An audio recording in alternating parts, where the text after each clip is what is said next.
உலக ஒருமைப்பாட்டு உறவினரே, அனைவருக்கும் வணக்கம்.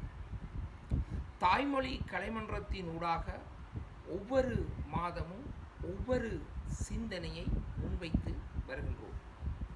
அந்த வகையில் 49வது மாத சிந்தனையாக குறை கூறுதல் என்னும் தலைப்பில் திருவள்ளுவருடைய 98வது அதிகாரத்தில் 980வது குறளாகிய அற்றம் மறைக்கும் பெருமை சிறுமைதான் குற்றமே கூறிவிடும் என்ற குறட்பாவை அடிப்படையாக வைத்து இந்த குறை கூறுதல் என்ற தலைப்பிலே ஒரு சிந்தனையை நிகழ்த்த இருக்கின்றோம்.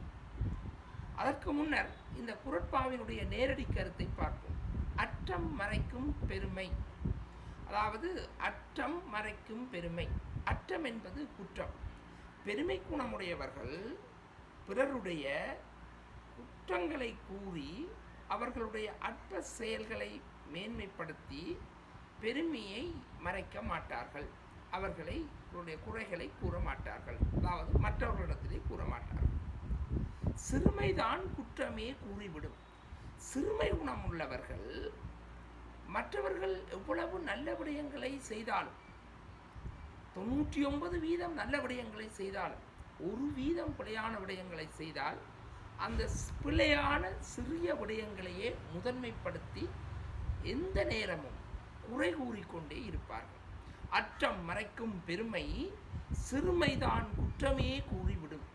ஆகவே பெருமை குணமுடையவர்கள் பிறருடைய குறைகளை கூறி அவர்களை மட்டமாக பேச மாட்டார்கள்.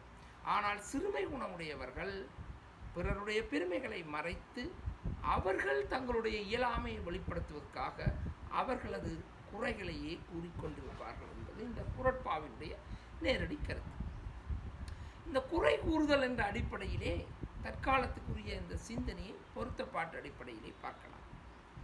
இந்த பொய்யாமொழி புலவர் அன்று மொழிந்த இந்த குறட்பா இன்று மிகவும் சாதுரியமாகவும் பொருத்தப்பாடுடையதாகவும் வருகின்றது. ஏனென்று சொன்னால், இன்று பாருங்கள், ஒரு மனிதன் எவ்வளவோ கஷ்டப்பட்டு ஒரு உயர்நிலைக்கு வந்திருப்பான்.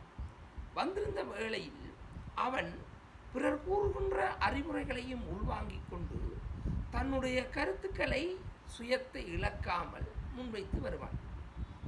ஆனால் அங்கே அவன் பல சாதனைகளை செய்திருப்பான். இந்த சாதனைகளை எல்லாம் பாராட்டுவதை விடுத்து அவன் என்ன பிழை செய்கின்றானோ அந்த பிழையையே நாங்கள் முதன்மைப்படுத்தி கேட்கிறோம். ஒரு சாதாரண ஒரு ஏழை குடும்பத்திலே பிறந்தவன் இவ்வளவோ போராட்டங்களின் மத்தியிலே முன்னிலைக்கு வந்திருப்பான். அவன் ஒரு சிறிய பிழையை செய்தால் அந்த பிழையால் ஒரு சமூகத்திற்கு கூட தாக்கமில்லை, இன்னும் ஒரு மனிதனுக்கு கூட தாக்கமில்லை. அப்போ அவன் ஒரு சிறிய பிழையை செய்தால் அதை மேன்மைப்படுத்தி கொண்டு சொல்வார். இதற்கு தற்காலத்திலே ஒரு பொருத்தப்பாருடைய கதையையும் சொல்கின்றேன். ஒரு சிறுவன் தன்னுடைய தாயுடன் இல்லத்திலே வசித்து வருகின்றான். அந்த தாய் தனக்கு நேரம் கிடைக்கின்ற வேளையிலே வீடு வீடாக சென்று இந்த பாத்திரங்களை கழுவி